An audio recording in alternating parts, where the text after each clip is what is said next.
Welcome back everybody to a 5-minute hero guide on our newest edition, Aurora. In this video I will go over Aurora's abilities as well as their function, as well as talk briefly about some keys to success with this hero. Aurora, Q's for solo and jungle, although I think we can all say we've seen her flex most positions at the moment.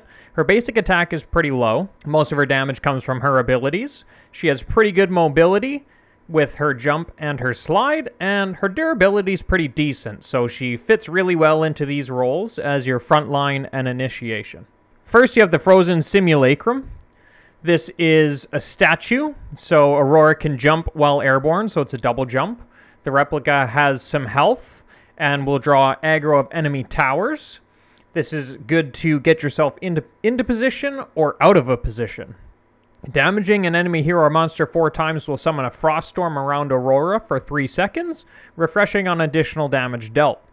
The storm deals 5 damage plus 30% magical damage scaling with % HP of enemy max health magic damage per second.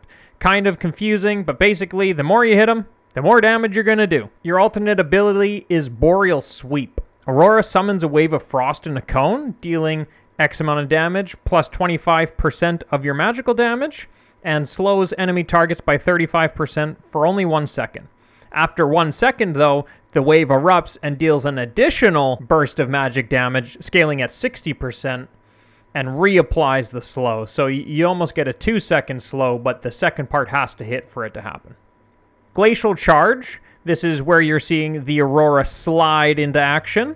It's simply a dash, leaves behind a trail of ice. It gives allied heroes movement speed. Hoarfrost. This is your secondary ability.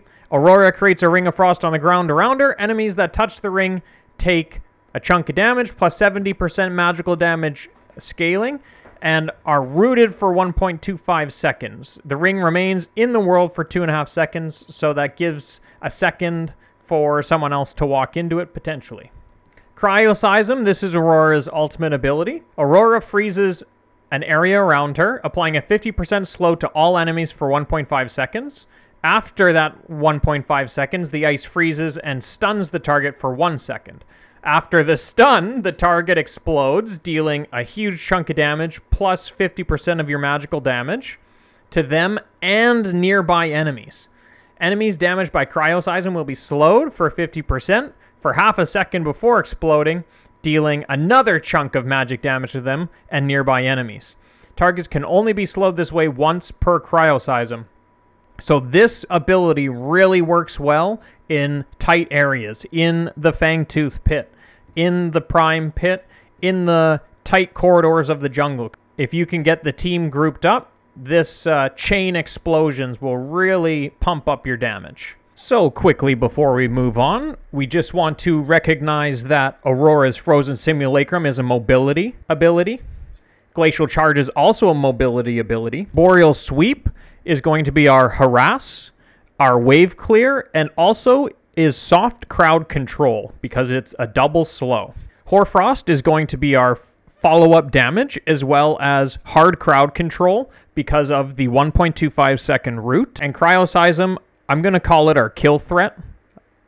When you're done chipping guys down using these abilities, or you see a big team fight, we're going to bring some kill threat to that fight by an AoE Cryoseism. The first key to success with Aurora is to get the most value out of your skills as possible. Here you can see me not only chase the Murdoch and the Sevrog, but I also block the Moragesh from this skirmish with my Glacial Charge to get your enemies grouped up. Here you can see me utilizing Rift Walkers to pull the enemies into each other to amp up the damage of that sweet Cryoseism. The next key to success with Aurora is to use the map to your advantage. Fog walls and the Fang and Prime Pit can set you up for exceptional fights. Lastly, you have only so much mobility, so if you waste it all getting into the fight, then you won't have anything to escape with.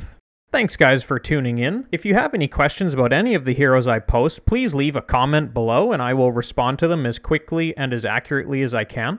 If there's any experts on these heroes, please leave a comment if there's something that I've missed or a key to success that maybe I've overlooked. Once again, guys, thanks for watching, and I will see you in the next video. Peace.